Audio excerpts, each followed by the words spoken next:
স্বাগতম বন্ধুরা। শাহরুখ খান নামটা শুনলেই আমাদের চোখের সামনে ভেসে ওঠে একজন রূপালী পর্দার বাদশা, যিনি শুধু ভারতের নয়, পুরো পৃথিবীর কোটি কোটি মানুষের হৃদয়ে জায়গা করে নিয়েছেন।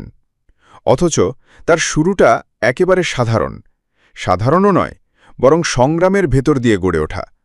জন্মেছিলেন ১৯৬৫ সালের ২ নভেম্বর দিল্লির রাজেন্দ্রনগরের একটি ছোট্ট ভাড়া বাড়িতে। বাবা মীর তাজ মোহাম্মদ খান ছিলেন পেশায় একজন আইনজীবী, যিনি ভারতের স্বাধীনতা আন্দোলনে সক্রিয় ছিলেন, আর মা লতিফ ফাতেমা ছিলেন একজন ম্যাজিস্ট্রেট। অর্থাৎ সংসারে সম্মান ছিল, কিন্তু অর্থনৈতিক দিক থেকে খুব সচ্ছলতা ছিল না।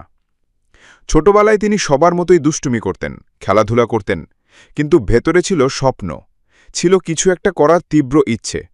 মাত্র ১৫ বছর বয়সে বাবাকে হারান শাহরুখ। তারপর ৫ বছর পর হারান মাকেও। এত অল্প বয়সে মা-বাবাহীন হয়ে পড়া কোনো ছেলের জন্যই ভীষণ কঠিন।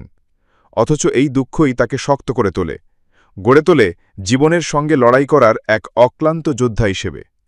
দিল্লির সেন্ট কলম্বাস স্কুলে পড়াকালীন তিনি পড়াশোনার পাশাপাশি খেলাধুলা এবং নাট্যচর্চায় সমানভাবে নিজেকে নিয়োজিত করেছিলেন। স্কুল থেকে তিনি পান সোর্ট অফ অনার, যা কেবলমাত্র সেরা ছাত্রদের দেওয়া হতো। এখানেই প্রথম প্রমাণ মেলে তার বহুমুখী প্রতিভার। কলেজে ভর্তি হওয়ার পরও তিনি থেমে যাননি। হংসরাজ কলেজে অর্থনীতি পড়লেও মন পড়ে থাকত অভিনয়ে। সেখান থেকে তিনি যোগ দেন দিল্লির বিখ্যাত নাট্যদল টিএজি বা থিয়েটার অ্যাকশন গ্রুপে, যেখানে নাট্য পরিচালক ব্যারি জনের তত্ত্বাবধানে তার অভিনয় প্রতিভা আরও বিকশিত হয়। এই থিয়েটারের মঞ্চ থেকেই শুরু হয় তার অভিনয় যাত্রা। কিন্তু কে জানত এই ছোট্ট ছেলেটাই একদিন হয়ে উঠবে বলিউডের বাদশা।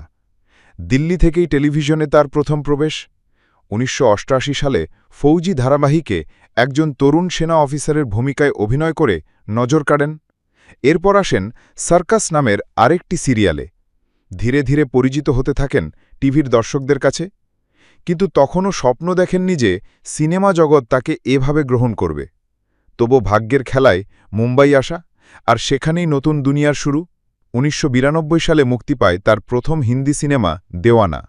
সেখানে অভিনয়ের সুযোগ পেয়ে তিনি সবাইকে অবাক করেন। ছবিটি বক্স অফিসের হিট হয়, আর রাতারাতি শাহরুখ হয়ে ওঠেন বলিউডের নতুন মুখ। কিন্তু তিনি ভিন্ন পথে হাঁটলেন। অন্যরা যেখানে সরাসরি প্রেমিক চরিত্রে নায়ক হয়ে উঠতে চাইতেন, শাহরুখ সেখানে বেছে নিলেন খলনায়ক ধাঁচের চরিত্র। ১৯৯৩ সালের বাজিগর আর ডর ছবিতে তিনি যে দারুণ অভিনয় করেন, সেটা দর্শককে একেবারে নাড়িয়ে দেয়। খলনায়ক হয়েও তিনি দর্শকের হৃদয়ে জায়গা করে নেন, কারণ তার অভিনয় এতটাই বাস্তব, এতটাই তীব্র ছিল যে তাকে ভুলে যাওয়া সম্ভব হয়নি। এরপরেই মানুষ বুঝল শাহরুখ খান অন্যরকম। তারপর আসে সেই সিনেমা যা তাকে কিং খান বানিয়ে দেয়, ১৯৯৫ সালের দিলওয়ালে দুলহনিয়া লে জায়েঙ্গে। আদিত্য চোপড়ার পরিচালনায় রাজ আর সিমরনের প্রেম কাহিনী হয়ে ওঠে ভারতের ইতিহাসে এক মাইল ফলক। সিনেমাটি শুধু সুপারহিট নয়, বলিউডে প্রেমের সিনেমার ধারা বদলে দেয়, আর শাহরুখ খানকে বানিয়ে দেয় ভালোবাসার প্রতীক। সেই ছবি তাকে এনে দেয় রোম্যান্সের রাজা উপাধি। আজও ছবিটি ভারতের মারাঠা মন্দির হলে চলছে, যা বিশ্ব রেকর্ড, আর এর কৃতিত্বে সবচেয়ে বেশি নাম আসে শাহরুখ খানের। তারপর থেকে শুরু হয় একের পর এক সাফল্য। দিল তো পাগল হ্যায়, কুছ কুছ হোতা হ্যায়, মহব্বতে, কভি খুশি কভি গম, কল হো না হো, ভীর ঝারা, প্রতিটি সিনেমাই ছিল ব্লকবাস্টার। শাহরুখ তখন শুধু ভারতের নয়, বিদেশেও এক অপ্রতিরুদ্ধ নাম। বিদেশে বসবাসরত ভারতীয়দের কাছে তিনি হয়ে ওঠেন ঘরের ছেলে, যে তাদের আবেগকে পর্দায় জীবন্ত করে তোলে। এভাবেই তিনি গ্লোবাল আইকনে পরিণত হন। কিন্তু তিনি শুধু রোমান্টিক নায়ক হয়েই থেমে যাননি। অভিনয়ে নতুন নতুন পরীক্ষা করেছেন বারবার। দেবদাসে মাতাল, স্বদেশে নাসার বিজ্ঞানী, চাক দে ইন্ডিয়াতে মহিলা হকি দলের কোচ, মাই নেম ইজ খানে অসুস্থ চরিত্র। প্রতিটি চরিত্রে তিনি প্রমাণ করেছেন তার অসাধারণ দক্ষতা। এসব সিনেমা শুধু বাণিজ্যিক নয়, সমালোচকদের কাছ থেকেও প্রশংসা কুড়িয়েছে। আর শাহরুখ খান হয়ে উঠেছেন একজন সত্যিকারের শিল্পী। অভিনয়ের পাশাপাশি তিনি ব্যবসায়ী হিসেবেও সফল। নিজের প্রযোজনা সংস্থা রেড চিলিজ এন্টারটেনমেন্ট গড়ে তোলেন, যা ভারতের অন্যতম বড় প্রযোজন প্রতিষ্ঠান। সিনেমার পাশাপাশি উন্নতমানের ভিএফএক্স তৈরির ক্ষেত্রেও রেড চিলিজ অগ্রগণ্য। আর ক্রিকেটের প্রতি ভালোবাসা থেকে তিনি কিনে নেন কলকাতা নাইট রাইডার্স নামের আইপিএল দল, যেটি আজ অন্যতম সফল দল। শুধু তাই নয়, এর বাইরে ক্যারিবিয়ান প্রিমিয়ার লিগ এবং আমেরিকাতেও তার ক্রিকেট দল আছে। এভাবেই তিনি অভিনয়ের বাইরে খেলাধুলা এবং ব্যবসাতেও নিজের ছাপ রেখেছেন। শাহরুখের জীবনের আরেকটি দিক হল তার ব্যক্তিগত জীবন।